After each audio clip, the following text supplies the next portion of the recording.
Bismillahirrahmanirrahim. Assalamualaikum warahmatullahi wabarakatuh.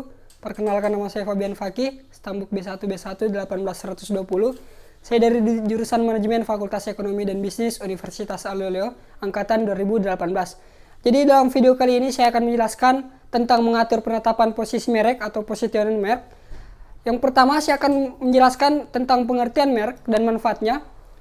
Ada beberapa pendapat mengenai merek, diantaranya Kotler dan Armstrong pada tahun 1999, juga Keller pada tahun 2001, berpendapat bahwa merek adalah nama, istilah, tanda, simbol desain, atau kombinasi keseluruhannya yang ditujukan untuk mengidentifikasi barang atau jasa yang ditawarkan perusahaan sekaligus sebagai diferensiasi produk.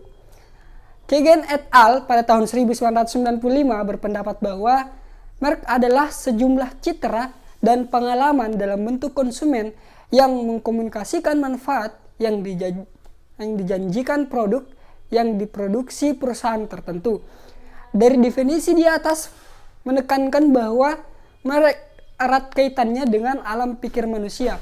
Alam pikir manusia meliputi semua eksis dalam pikiran konsumen terhadap merek seperti perasaan, pengalaman, citra, persepsi, keyakinan, sikap, sehingga dapat dikatakan merek adalah sesuatu yang sifatnya imaterial. Dan selanjutnya saya akan menjelaskan tentang manfaat merek. Manfaat merek bagi konsumen, yang pertama, memudahkan mereka dalam mengenali suatu barang atau jasa yang dapat memuaskan kebutuhan mereka. Yang kedua, memberikan keyakinan kepada pembeli bahwa mereka telah membeli barang atau jasa yang benar seperti apa yang diinginkan. Yang ketiga, memudahkan mereka dalam membandingkan kualitas, harga, dan sebagainya antara produk yang sama. Yang keempat, memudahkan mereka mengingat ciri barang atau jasa untuk kepentingan pembelian berikutnya. Yang terakhir, untuk memudahkan mereka untuk memberikan atau meneruskan informasi tentang suatu barang atau jasa kepada orang lain. Manfaat merek bagi produsen. Yang pertama, merek merupakan suatu identitas perusahaan yang dapat dijadikan tolak ukur kualitas. Yang kedua, merek merupakan suatu yang dapat diiklankan untuk mendapatkan tanggapan dari calon pembeli. Yang ketiga, merek dapat membantu penjual dalam memperkirakan market share.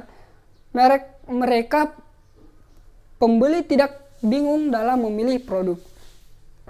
Merek dapat melindungi penjual dari penurunan harga yang terlalu jauh karena pembeli tidak akan semata-mata menjadikan harga sebagai alat perbandingan antara dua produk yang berbeda merek. Yang terakhir ada merek dapat membantu penjual dalam menambah suatu prestige bagi pembelinya.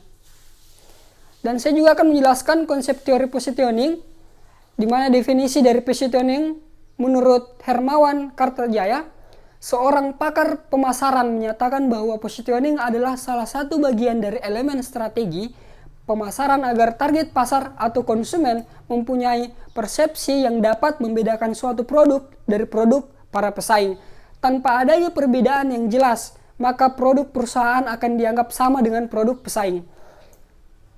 Terus saya akan menjelaskan juga tentang strategi positioning, di mana brand positioning dapat dibangun melalui 3 pondasi dasar, yaitu atribut produk, manfaat produk, serta kepercayaan dan nilai.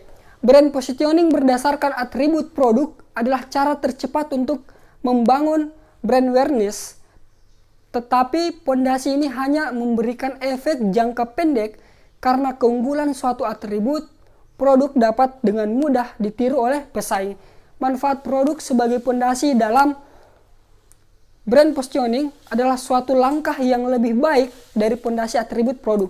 Manfaat produk bisa dikategorikan menjadi manfaat secara fungsional maupun secara emosional, sehingga brand positioning tidak hanya menciptakan brand awareness, tetapi juga melalui menciptakan brand preference bagi konsumen yang merasakan manfaat fungsional sekaligus manfaat emosional dari produk yang dikonsumsinya.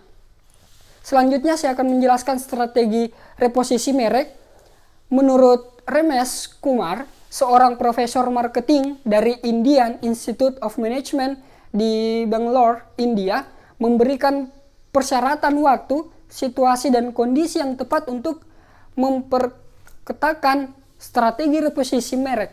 Berikut beberapa kondisi yang tepat untuk mengimplementasikan strategi reposisi merek adalah: yang pertama, pada waktu banjir-banjirnya penawaran-penawaran produk baru.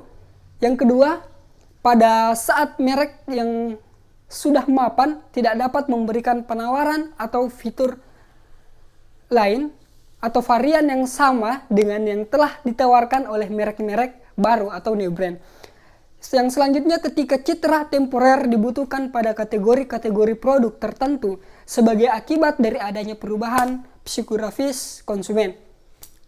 Yang selanjutnya, jika merek ingin mengganti target pasar mereka karena minat pembelian yang rendah atas suatu kategori produk. Ketika suatu merek ingin mengkomunikasikan penawaran-penawaran baru yang lebih menarik. Ya, itulah tadi penjelasan tentang position merek dari saya. Lebih dan kurangnya mohon dimaafkan. Wabillahi taufiq wal hidayah. Wassalamualaikum warahmatullahi wabarakatuh.